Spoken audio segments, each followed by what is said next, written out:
Allah berfirman, saya ulangi, A'udzubillahi minasyaitonir rajim, la tajidanna ashaddan nasi adawatan lil ladzina amanu al-yahuda wal ladzina asyraku. Al-ayah. Sesungguhnya kamu dapati orang-orang yang paling keras permusuhannya terhadap orang-orang beriman adalah orang-orang Yahudi dan orang-orang musyrik. Jadi memang Allah kekalkan permusuhan mereka yang sangat keras terhadap orang-orang beriman. Bukan hanya kita dan bukan hanya teman-teman kita di Palestina sekarang. Bahkan kepada Nabi Muhammad SAW pun mereka memusuhinya. A'udzu billahi minasy syaithanir rajim. Ada apa dengan Palestina dan ada apa dengan Yahudi? Kenapa kita umat Islam harus peduli dengan Palestina ini? Mungkin kurang lebih berkisar di pertanyaan-pertanyaan inilah kita akan membuka tema kita. Saya akan mulai teman-teman sekalian dengan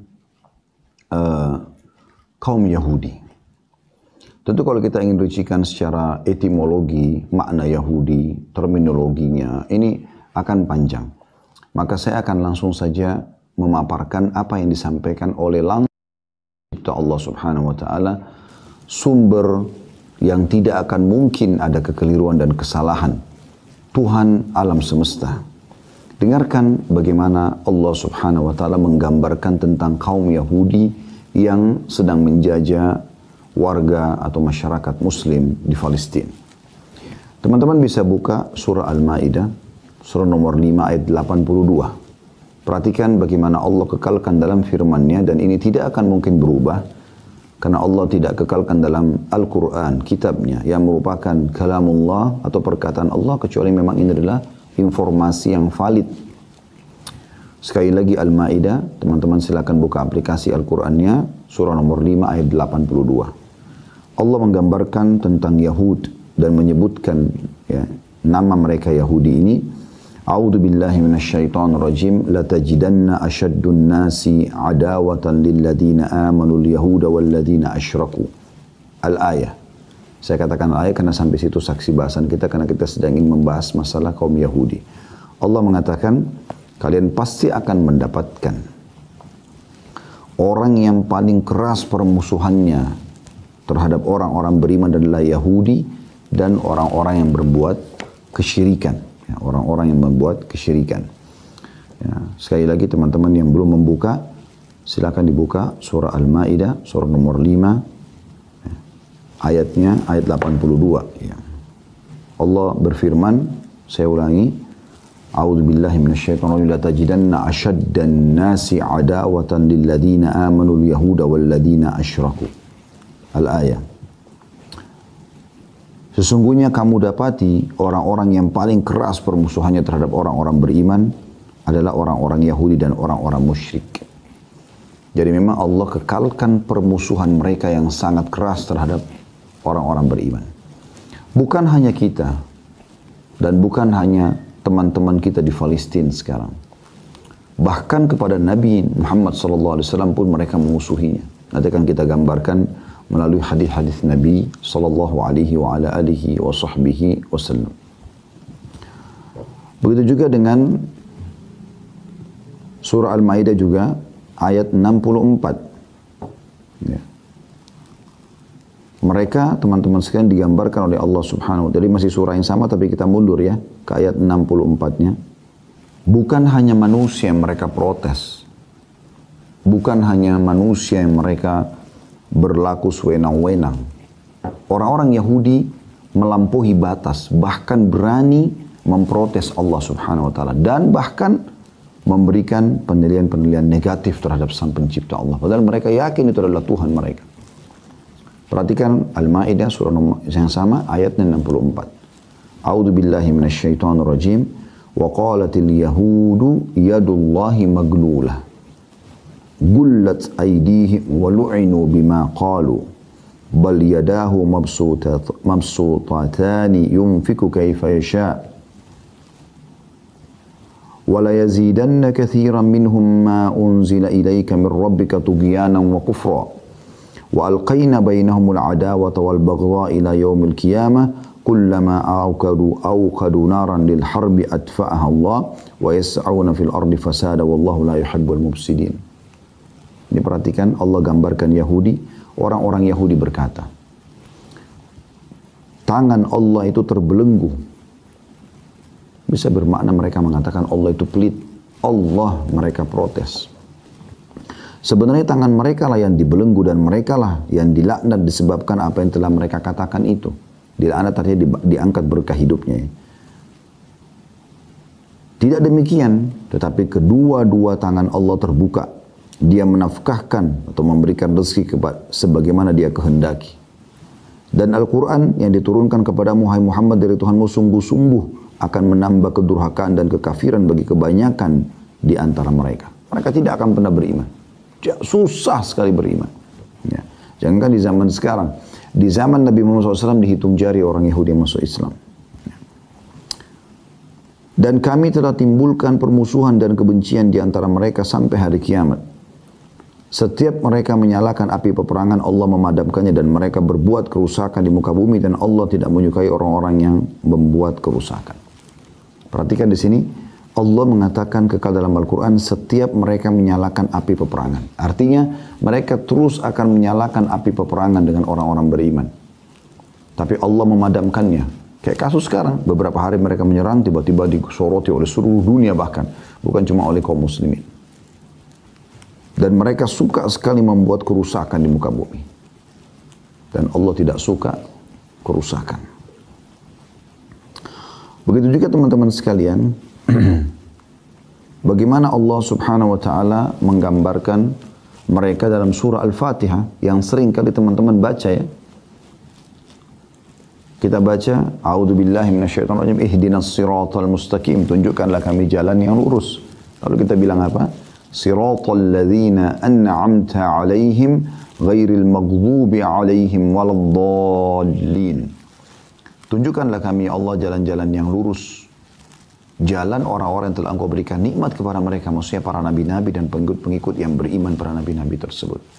Bukan jalan-jalan orang yang telah Engkau murkahi dan juga orang-orang yang sesat. Ghairil maghdubi 'alaihim, orang yang murkahi. Kata Abdullah bin Abbas, sahabat Nabi yang mulia ini radhiyallahu anhuma, dia dengan ayahnya sahabat mengatakan mereka adalah Yahud. Allah murka pada mereka karena mereka tahu Allah, tahu Rasulullah SAW, tahu Al-Quran. Bahkan dalam ayat lain Allah mengatakan, A'udzubillahi minasyaitonirrajim, ya'rifunahu kama ya'rifun abna'ahum. Mereka mengenal Nabi Muhammad SAW. Mereka mengenal Al-Quran sebagaimana mereka mengenal anak mereka sendiri. Bayangkan teman-teman sekalian, kita tidak mungkin lupa wajah anak kita. Ya. Walaupun baru lahir kemudian ya, sempat hilang, kita bisa mengenal anak kita. Subhanallah, orang tua diberikan oleh Allah SWT kemampuan untuk itu. Ya. Apalagi kalau sudah dewasa, udah jelas gitu. Maka kita perlu garis bawahi bahwasanya mereka mengenal Nabi Muhammad SAW, mereka mengenal Al-Quran, Allah gambarkan sebagaimana mereka mengenal anak-anak mereka. Tapi mereka tidak mau beriman. Ya, berulang kali baginda Nabi SAW undang mereka, mengajak mereka diskusi, mereka menolak, selalu beriman. Makanya Allah murkah pada mereka, maghdubi alaihim. Kemudian teman-teman sekalian, juga mereka mengatakan Allah itu miskin. Bayangkan. Ini bukan perkataan saya, Allah berfirman. Dan mereka membunuh para nabi-nabi utusan Allah kalau mereka tidak suka. Itu sifat orang Yahudi. Al-Quran yang berbicara. Silakan dibuka. Surah Al-Imran. Surah nomor 3 ayat 181. Sekali lagi surah Al-Imran. Surah nomor 3 ayat 181. A'udzu billahi minasyaitonir rajim. Laqad sami'allahu qawla alladhina qalu innallaha faqirun wa nahnu aghniya. Sanaktubu ma qalu wa qatlahumul anbiya'a bighairi haqqin wa naqulu dhuqu 'adzabal hariq.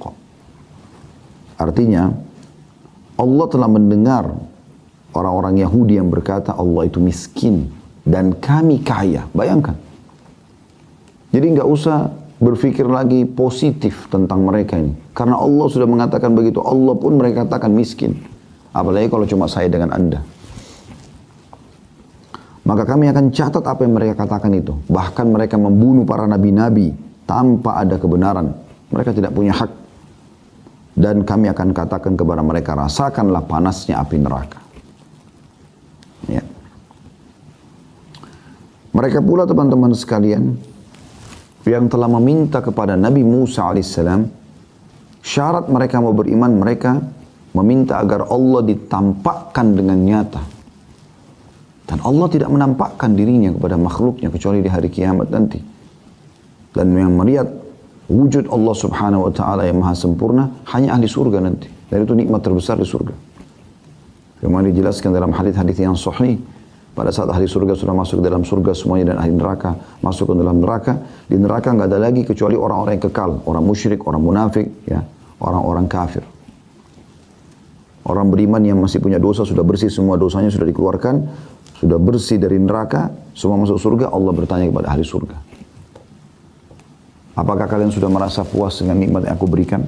Maka ahli surga semua serentak akan mengatakan, ya Allah, nikmat apa lagi yang kami inginkan?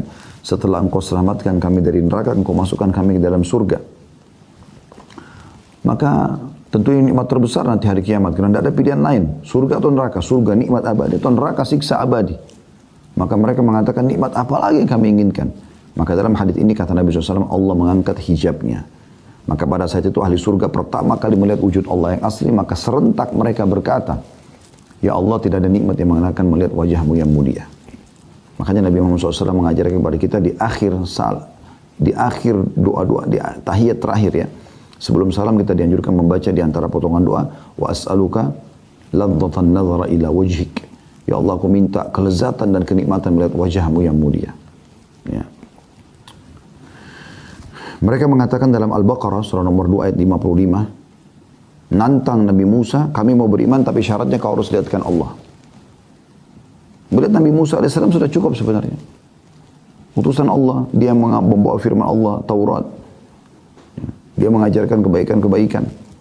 Dan terlalu banyak kisah-kisah umat sebelumnya. Sebelum Nabi Musa banyak nabi-nabi. Banyak sekali nabi-nabi sebelum Musa AS. Ibrahim, Nuh, Saleh, Shu'aib. Banyak.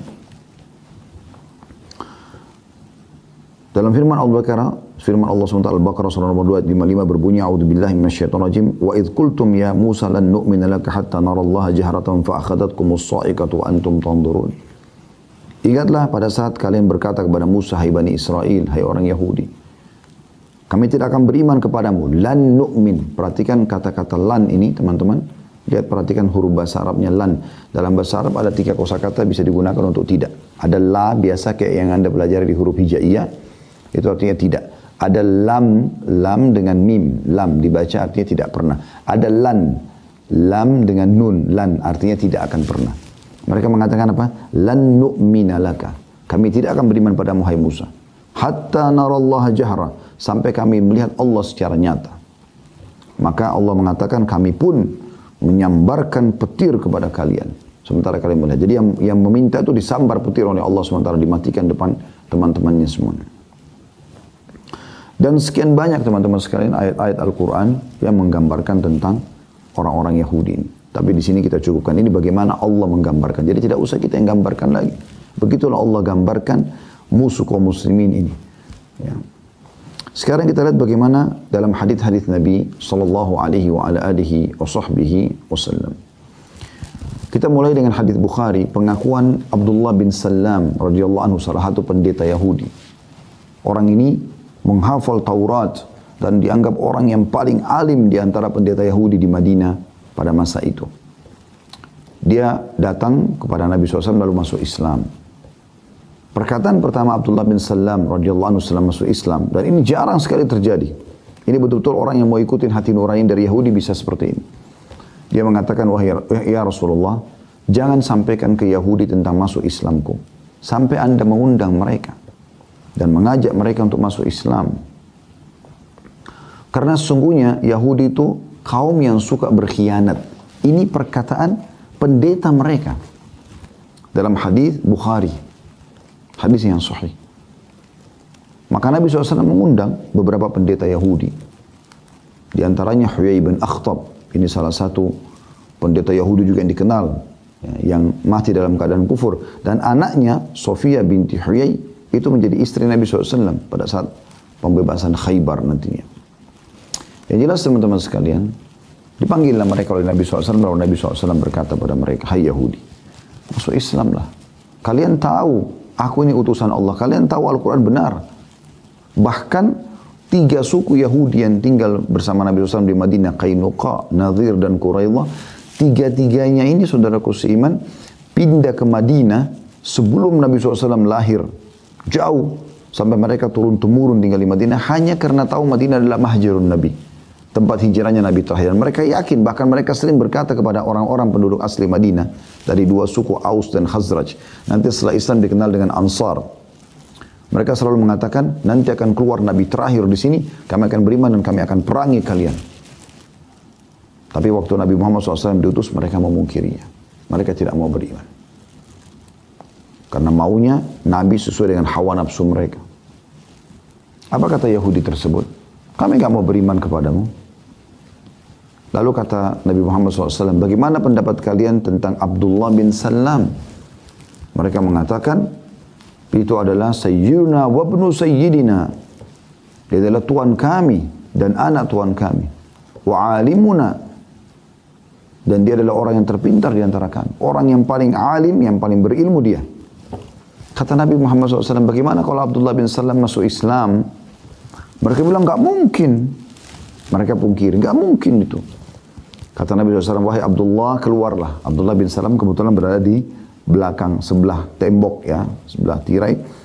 Kemudian masuk lalu mengatakan, Asyhadu an la ilaha illallah wa anna Muhammad Rasulullah. Mereka kenal Abdullah bin Salam, kepala pendetanya mereka. Syahadat.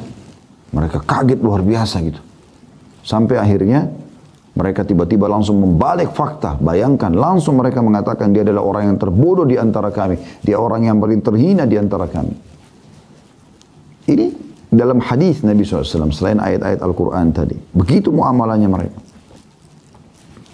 Disebutkan juga dalam hadis Bukhari yang lain. Bagaimana pernah mereka melewati, sebagian pendeta mereka melewati Nabi SAW sambil mengatakan Assalamu alaikum. Assam bukan assalam ya. Assam ini artinya kematian. Jadi mereka mendoakan kematian untuk Nabi SAW. Bayangkan, Nabi didoakan kematian. Itu kan luar biasa gitu. Ya. Maka pada saat itu Nabi SAW mengatakan wa'alaikum, dan untuk kalian. Dan ini kalau kita sedang diucapkan salam oleh ahli kitab Yahudi dan Nasrani, jawaban kita begitu.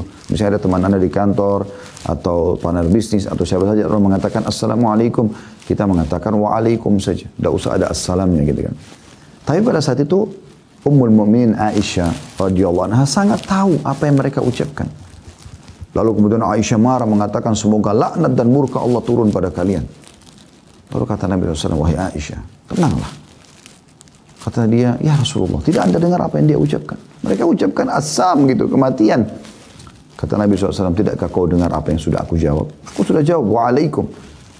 Artinya untuk kalian juga. Ingatlah, doa kita kepada Allah untuk mereka diterima, doa mereka kepada Allah untuk kita tidak diterima.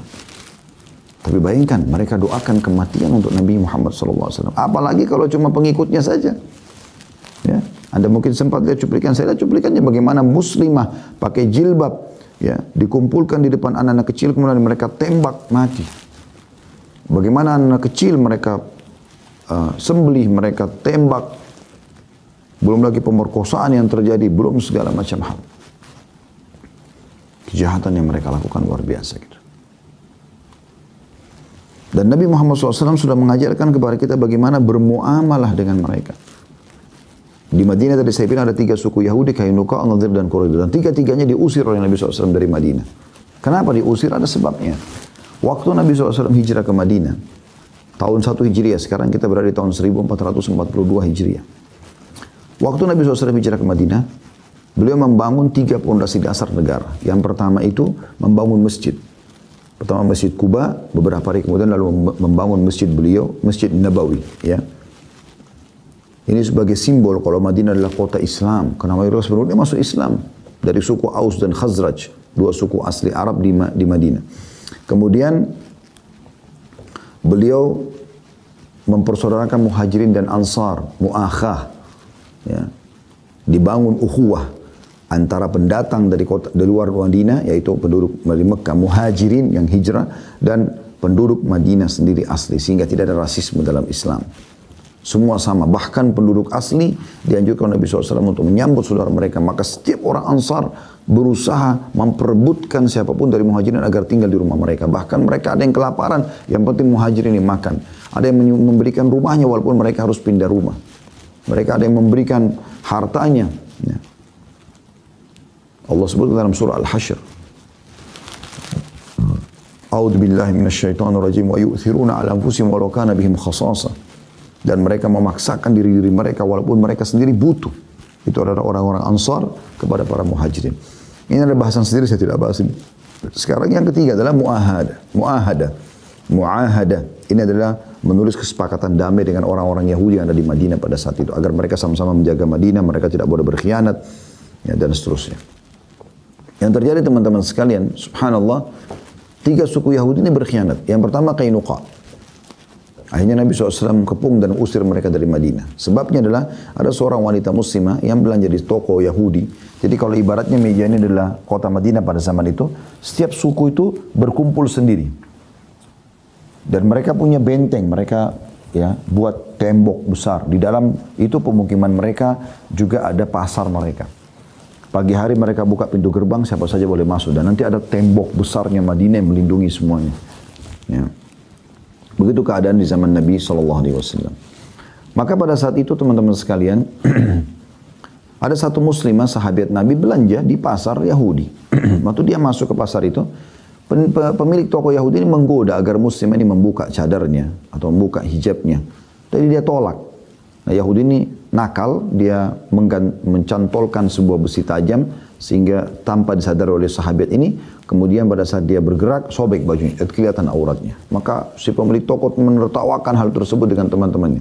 Rupanya ada seorang sahabat Nabi, laki-laki lewat, kemudian marah, menghendus pedang lalu membunuh pemilik toko tadi. Karena dia tahu ini kasusnya, ini pelakunya. Maka orang-orang pasar Yahudi mengeroyokin si muslim sampai mati tadi. Nah muslimah, perempuan ini pulang, maksudnya pergi ke masjid Nabi SAW lalu melapor. Lalu Rasulullah SAW mengepung pemukiman orang-orang suku Qainuqa ini untuk menyerahkan si pembunuh muslim tadi. Tapi mereka tidak mau, mereka malah menantang Nabi SAW berperang. Mereka mengatakan, apakah kau pikir kami takut, hai Muhammad, lalu menunjukkan kekuatan-kekuatan mereka. Ya, dengan baju perangnya menunjukkan pasukan mereka ada. Maka Nabi SAW mengepung mereka. Dan Allah akhirnya membuat mereka takut, akhirnya mereka menyerah. Dan mereka diusir dari Madinah, mereka pergi ke Khaybar, sekitar 183 kilo kurang lebih dari Madinah. Kemudian suku yang kedua, beberapa waktu setelah itu suku Nadhir. Waktu itu ada seorang sahabat, terjadi perselisihan dengan satu orang Arab dari suku Arab yang lain yang bukan Muslim. Lalu terjadilah, dibunuhlah si orang non-Muslim ini. Kemudian akan dibayar diahnya, denda kematian gitu kan. Karena membunuh maka dibayar dia. Biasanya mereka sudah punya kesepakatan pada saat itu. Nah kebetulan Nabi SAW tidak ingin mengirim sahabat ini ke sana. Takut nanti dibunuh lagi. Nah, sekutu dari suku Arab ini adalah suku Nadhir. Maka Nabi SAW ke suku Nadhir, mengantarkan uang dia, mengatakan ini tolong sampaikan ke mereka.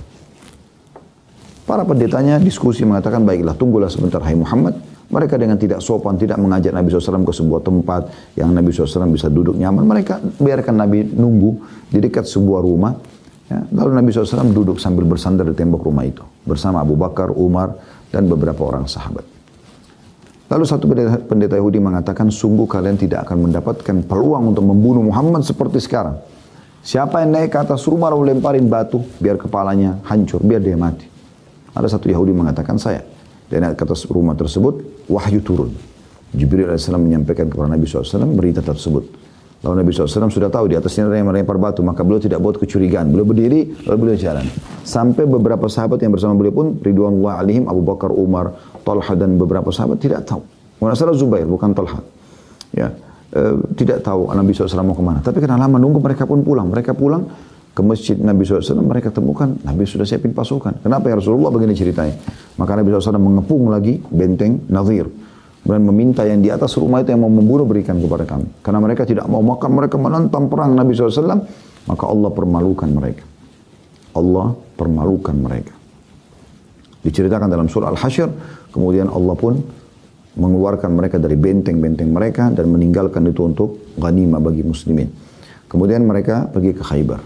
Rupanya dua suku ini tidak tinggal diam. Ya. Mereka lah setelah itu mendatangi beberapa suku-suku Arab. Ya. Kurang lebih tahun 5 atau tahun 6 Hijriah yang terkenal nanti sebab perang Khandak atau perang Parit. Ya. Itu atau dikenal juga dengan perang Ahzab. Surah nomor 33 dalam Al-Quran. Surah Al-Ahzab menceritakan masalah itu. Jadi mereka keluar mengajak orang-orang Arab yang memang belum masuk Islam dan mereka tidak suka dengan Islam untuk mengeroyoki Madinah. Termasuk mereka datang kepada Quraisy, dan Quraisy termasuk orang yang atau suku yang paling banyak menyumbang pasukan sampai 4.000 orang. Ghatafan suku yang lain juga 4.000 orang, sudah 8.000. 2.000-nya sisa ada sebagian dari Yahudi, sebagian dari suku-suku Arab yang lainnya.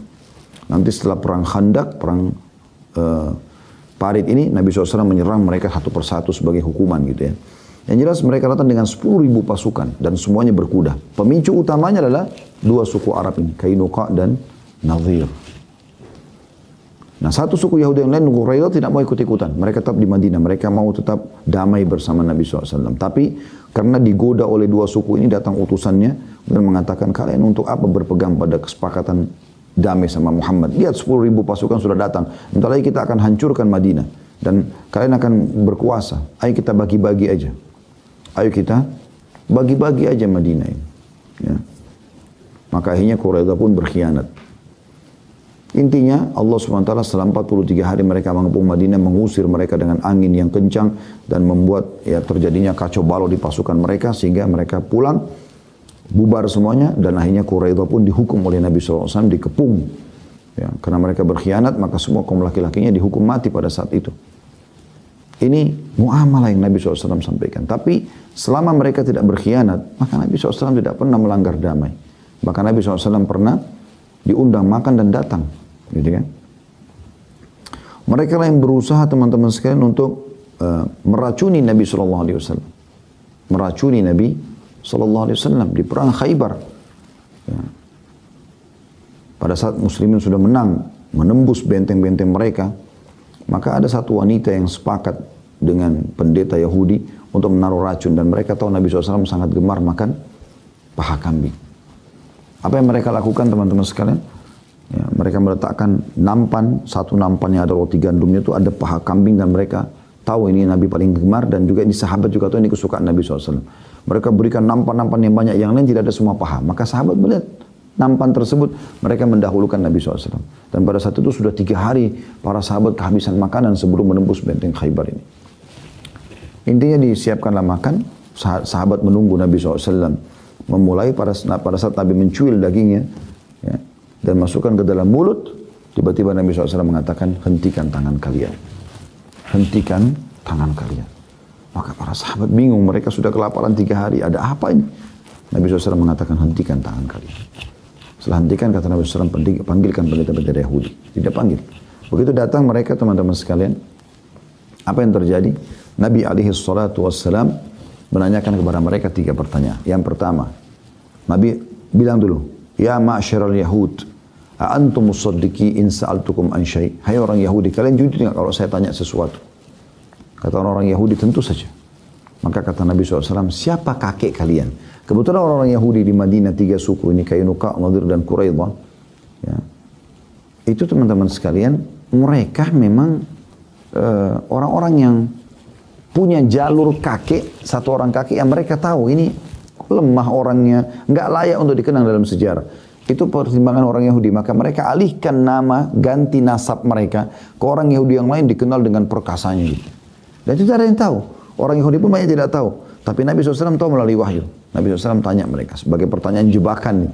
Siapa kayak kalian? Mereka mengatakan Fulan bin Fulan, orang yang dianggap kuat itu. Kata Nabi SAW, kalian telah bohong. Kakek kalian Fulan bin Fulan, yang kalian hapus nasabnya. Kaget mereka. Dari mana Nabi SAW tahu ini?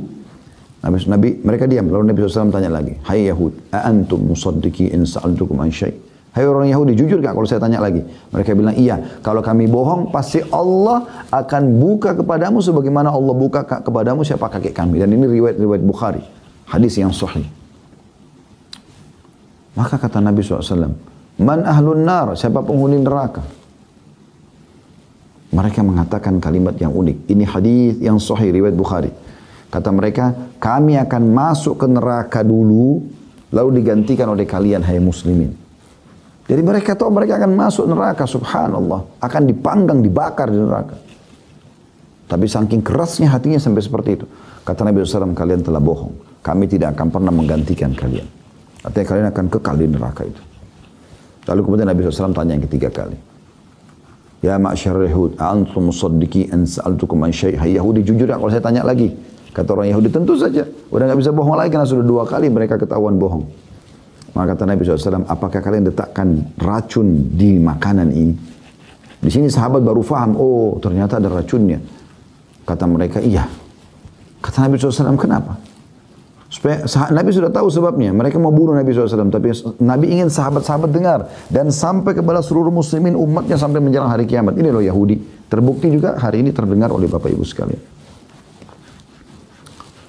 Kata mereka, kami ingin membuktikan. Kalau kau seorang Nabi, kau tidak akan mati dengan racun itu.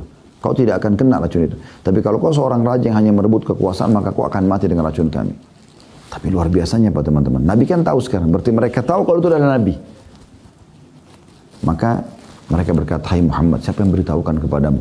Nabi SAW angkat paha kambing itu sambil mengatakan, akhbarani hadad dhira'.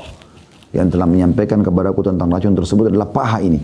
Daging kambing yang sudah dimasak, ditaruh racun itu bicara dengan Nabi SAW. Kuasa Allah sebagai mukjizat. Dan ini sudah saya jelaskan di materi Tabligh Akbar kami. Teman-teman bisa masuk ke YouTube, cari playlist judulnya Kekasihku Rasulullah Aku Mencintaimu. Cukup banyak situ mukjizat Nabi SAW sudah kami sampaikan. Di antaranya berbicaranya paha kambing yang sudah dimasak ini yang membuktikan atau menceritakan tentang racun yang ada padanya. Dan sekian banyak teman-teman kejadian-kejadian antara Nabi SAW dengan orang-orang Yahudi di Madinah seperti kisah Ka'ab bin Ashraf, seorang pendeta Yahudi yang berusaha selalu menyerang Nabi SAW, menyakiti Nabi SAW, akhirnya dibunuh oleh beberapa orang sahabat ya dalam kisah yang masyhur. Dan sekian banyak kejadian-kejadian mereka. Ada juga Abu Rafi' ya, yang juga sama berusaha untuk membunuh Nabi SAW, membayar pasukan untuk menyerang Madinah, membayar para penyair yang menyujud-nyujudkan Nabi SAW. Begitu sifat mereka. Dan itu sudah ada dalam sejarah. Begitu juga teman-teman sekalian, kisah masyhur dari seorang pendiri sekte Syiah dan Khawarij, dua kelompok ini sekaligus didirikan oleh Abdullah bin Saba, seorang Yahudi dari Yaman yang pura-pura masuk Islam di zaman Uthman bin Affan. Kemudian dia mengatakan bahwasanya Abu Bakar sama Umar mengambil khilafah Ali. Dia tidak bilang Uthman karena Uthman masih hidup pada saat itu. Maka Uthman menangkapnya dan mengeluarkan dari kota Madinah. Tapi ternyata dia buat gemuruh dari luar Madinah. Dicarilah orang-orang yang masih lemah imannya dari orang-orang Badui. Digerakkan kemudian mendemo, datang mengepung rumah Uthman bin Affan. Sampai terjadilah pembunuhan Uthman bin Affan radhiyallahu anhu.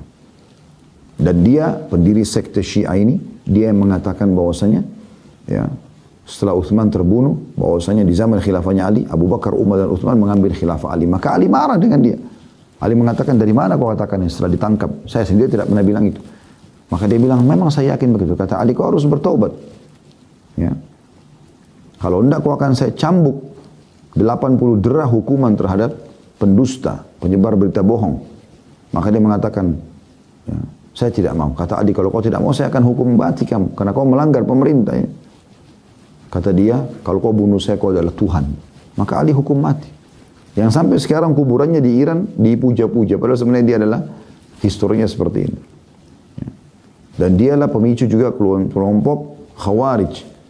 Ya, yang keluar dari Ali radhiyallahu anhu pada saat ya, terjadi cekcok. Sebenarnya bukan cekcok ya. Mereka yang membuat merekayasa cerita terjadinya antara Muawiyah sama Ali radhiyallahu anhu. Bahwasanya mereka akan saling berperang dan akhirnya terjadilah kekacauan pada saat itu. Kisah yang cukup panjang, nanti itu ada bahasan sehingga Anda bisa kembali ke penyampaian kami. Yang jelas mereka lah pemicu daripada terjadinya perang atau Ali akhirnya memerangi mereka setelah mereka mengatakan kau tidak berhukum dengan hukum Allah. Waktu Ali bin Abi Thalib meminta Muawiyah untuk pulang ke negeri Syam dan selesai membaiat Ali sebagai khalifah. Dan sekian banyak teman-teman, banyak kisah-kisahnya ya. Kita tahu orang-orang Syiah yang mengatakan bahwasanya Al-Quran kurang, mencaci maki para sahabat, bahkan mengkafirkan. Itu sekte dibangun oleh Abdullah bin Saba. Khawarij yang mengklaim orang lain kafir. Boleh bunuh-bunuh sembarangan walaupun kaum muslimin. Itu juga dari dia. Siapa dia? Yahudi yang pura-pura masuk Islam. Anda bisa baca kisah Abdullah bin Sabah. Cukup banyak artikel menjelaskan masalah itu. Nah ini teman-teman adalah orang Yahudi. Begitulah Al-Quran dan Sunnah menggambarkan mereka. Dan itulah histori yang sampai kepada kita. Baik, sekarang kita masuk teman-teman sekalian tentang Palestina. Palestina ini negara apa? Berada di mana? Gitu kan. Apa hubungannya dengan kita kaum muslimin? Palestina teman-teman, salah satu bagian daripada negeri Syam. Jadi negeri Syam itu, ya, kalau kita ibaratkan seperti handphone ini misalnya negeri Syam, ya, dulu di zaman Nabi SAW dikenal dengan Syam. Ya. Sekarang itu terbagi menjadi 4 negara. Libanon, Syria, Palestina, dan Jordania. Ya, dulu itu satu, negeri Syam. Ya.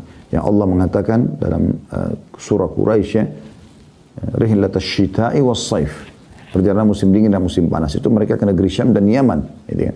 Dan orang-orang Quraisy selalu berdagang ke negeri Syam. Bahkan Nabi Muhammad SAW sering bolak-balik ke negeri Syam dulu berdagang. Ya. Di umur 21 tahun sampai 40 tahun. 19 tahun beliau berdagang. Itu bolak-balik dari Mekah ke negeri Syam. Intinya teman-teman sekalian, negeri Syam ini kita ringkaskan, kalau kita lebih kerucutkan lagi, ya, ke Palestina, tepatnya karena memang Palestina adalah jantungnya negeri Syam, karena ada Masjid Aqsa di sana. Ya. Maka ada hubungannya dengan kita, yaitu yang pertama Allah sebutkan dalam Al-Quran tentang Masjid Aqsa yang ada di situ, dan bahwasanya dia juga penuh dengan berkah. Tapi kita bicara dulu masalah wilayahnya. Dia diberkahi. Allah SWT berkahi. Artinya subur sekali. Allah ceritakan dalam surah Isra, surah nomor 17 ayat 1. A'udzu billahi minasyaitonir rajim. Subhanalladzi asra bi 'abdihi lailan minal masjidil haram ilal masjidil aqsa alladzi barakna haulah. Al-ayat. Maha suci Allah yang telah memperjalankan hambanya Muhammad sallallahu alaihi wasallam, ya, pada malam hari dari Masjidil Haram ke Masjidil Aqsa. Aqsa artinya jauh. Masjid Aqsa punya 3 nama. Ya, Masjid Aqsa, Aqsa artinya jauh, ya, masjid yang jauh dari Masjidil Haram. Karena waktu itu perjalanan 1 bulan dengan kuda tercepat. Kemudian ada juga Baitul Maqdis dan ada Masjid Ilya. 3 namanya ini. Yang jelas ini kita ambil saksi bahasan dulu. Alladzi barakna haulah. Yang telah kami berkahi di sekitarnya. Di sekitar Masjid Aqsa. Nah, bagi teman-teman yang sudah pernah ke Palestina merasakan udara yang sejuk, tanah yang subur, ya, pemandangan yang luar biasa membawa kita kepada suasana yang lebih tenang, ya, beda sekali. Kalau Mekah sama Madinah kan juga sama, tapi lebih kepada modern. Kalau ini lebih klasik, ya, lebih kepada klasik. Juga dalam hadis riwayat Ahmad, kata Nabi SAW, liman la yastati' shalah fi Baitul Maqdis, beliau bersabda, khusus untuk orang yang tidak bisa sholat, falyuhdi ilaihi zaitan yusraju fihi fa inna man ahda lahu kana kaman shalla fi. Maka dia menyumbangkan minyak. Jadi di zaman dulu itu ada minyak zaitun mereka pakai, ditaruh sumbu, nanti mereka jadikan penerangan. Karena minyak zaitun bisa tahan lama, ya. Kata Nabi SAW, dia nyumbang minyak supaya menerangi Baitul Maqdis.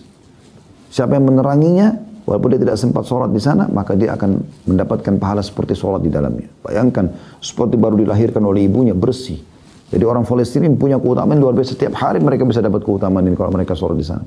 Sholat 5 waktu, sholat sunnah, sholat duha, sholat malam. Ya. Apalagi Baitul Maqdis dibuka. Kita pun mau sholat tahajud bisa. Ya. Walaupun di depan pintu gerbang itu dijaga oleh tentara-tentara Yahudi, ya. Tentara-tentara Yahudi. Dan ini juga hadis digunakan oleh sebagian ulama, dikatakan bahwasanya dia, ya, menandakan dianjurkan untuk merenovasi, ya, menyumbang renovasi di masjid. Nah, dalam Masjid Aqsa itu ada kotak, kita bisa nyumbang, taruh langsung di sana. Dan setahu saya Masjid Aqsa itu dikuasai oleh atau dipegang seluruhnya oleh wilayah atau negara Jordania setelah mereka buat kesepakatan damai dengan orang-orang Yahudi. Jadi ada 200 pegawai staf di situ yang memang dibiayai atau digaji oleh pemerintah Jordania. Kemudian sholat di sana teman-teman mendapatkan 250 pahala. Ini hadis yang paling kuat dalam masalahnya. Ada yang hadis menyebutkan 500, tapi yang paling kuat adalah 250. Karena Nabi SAW bersabda, "Salatu fi masjidi hadha afdala min 4 salawatin fi." Salat di masjidku ini lebih afdal 4 kali lipat dibandingkan Masjid Aqsa. Pada saat sahabat lagi berbicara mana lebih baik, salat di Masjid Nabawi atau Masjid Aqsa. Wala ni'mal musallihu, tapi ketahuilah sebaik-baik wala ni'mal musallahu, dan ketahuilah sebaik-baik tempat salat adalah dia, Masjid Aqsa itu.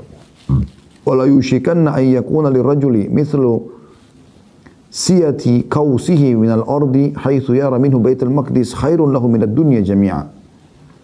Dan nanti akan tiba waktu di mana seseorang itu walaupun dia cuma punya seperti besarnya busur panahnya, ya kita tahu busur panah mungkin kalau dia melengkung sekitar 1 meter, atau kalau dipanjangkan anggaplah sampai 1,5 meter misalnya, itu dia punya tanah sebesar itu saja. Asal dia bisa melihat Baitul Maqdis, maka itu lebih baik daripada dunia seluruhnya. Hadis riwayat Hakim juga Al-Baihaqi juga At-Tabarani. Ya. Ini keutamaan yang kedua. Yang ketiga, disebutkan dalam Al-Quran sebagai kiblat pertama kaum muslimin. Sebagaimana disebutkan dalam hadis riwayat Ahmad, Ibnu Abbas meriwayatkan radhiyallahu anhuma, karena Rasulullah SAW yusalli wa huwa bi Makkah nahwa Baitul Maqdis.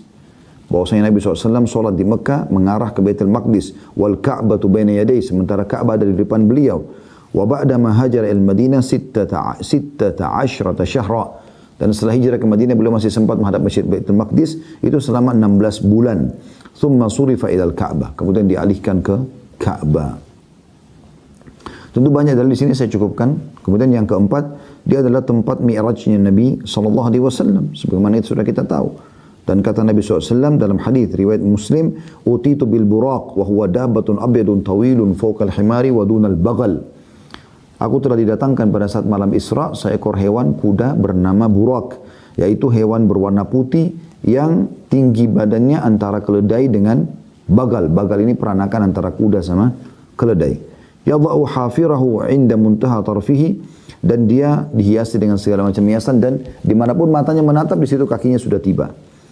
Farakibtu hatta ataitu Baitul Maqdis, saya pun menunggangi lalu saya sampai tiba di Baitul Maqdis. Farabattu bil halqati allati yarbutu bihil anbiya, dan aku mengikatnya di tempat yang biasa para nabi-nabi mengikat kekangan hewan-hewan mereka.